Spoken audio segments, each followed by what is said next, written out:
16 days of action against domestic abuse.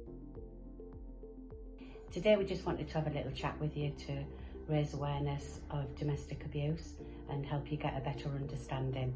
My name is Lynn and I'm the Service Bid Development Manager for the Switch project.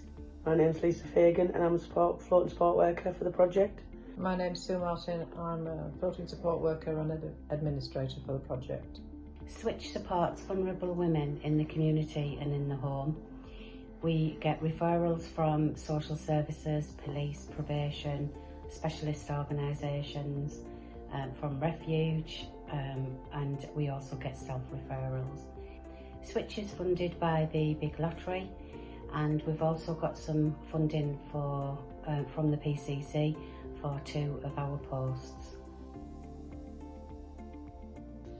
Abuse can be defined as any incident or pattern of incidents of controlling, coercive, threatening behaviour, violence or abuse between those aged 16 plus or those who have been in an intimate partnership or family relationship, regardless of gender or sexuality.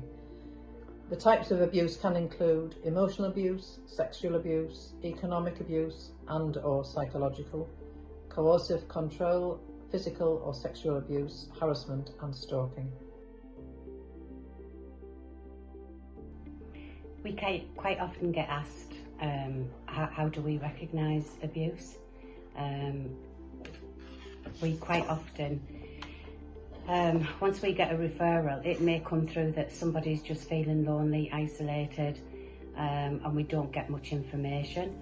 One of the key rules with Switch is that we don't ask them to repeat because we don't want to re-traumatise the victims. So what we tend to do is we allow them to talk to us in their own time. We don't have any time constraints on Switch. Somebody can be signed up to the Switch project and stay with us for as long as we are funded.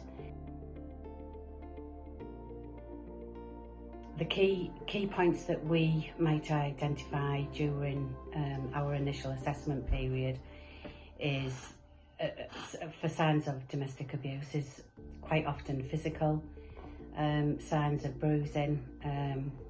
It can be physical signs of somebody flinching or jumping around you.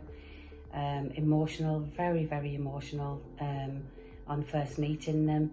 It's almost like you're opening up a little can of worms and all of a sudden, you know, their emotions just spill over. Them not acknowledging and not engaging when we first attempt to contact them. It can sometimes take us 7, 8, 9 tries before they actually acknowledge, but we don't give up, we keep trying and we try different methods in order to get them to engage.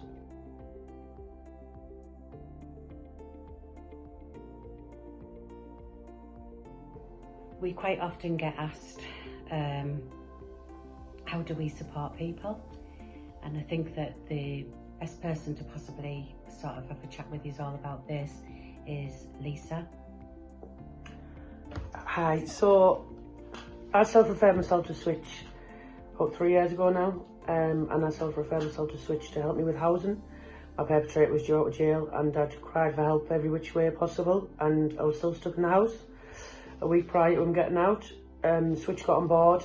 They got me on board in Nacro, got me a supported house out the way, a private address maybe, so he couldn't find me.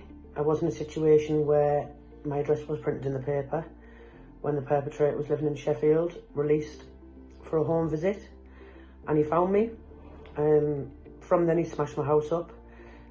I was working with Switch at the time because they were doing the intense support with me. They were sorting my bills, I was in debt, I'd moved house, I had 2 council tax bills, 2 rent bills, you name it. So I'd done that work with Switch, and I'm just looking at Switch were on board when he decided to smash my house up, because it was Switch and Nacro that then got involved and got me into a refuge.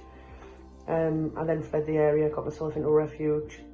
Switch was the only service that worked closely alongside me.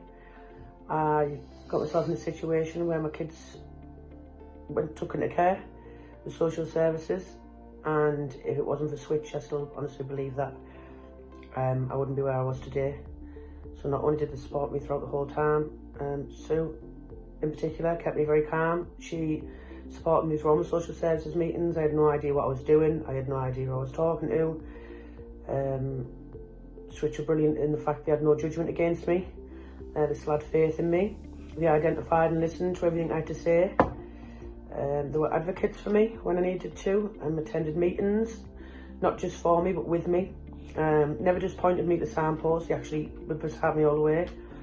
They understand very much with all the different situations, and believing someone to believe in you and be non-judgmental was a big thing for me. Like I say, Sue managed to help me keep really composed. I was very angry at the time, just for the situation that had arisen, and still to this day I believe without Switch I wouldn't be here. Switch then I turned my life around.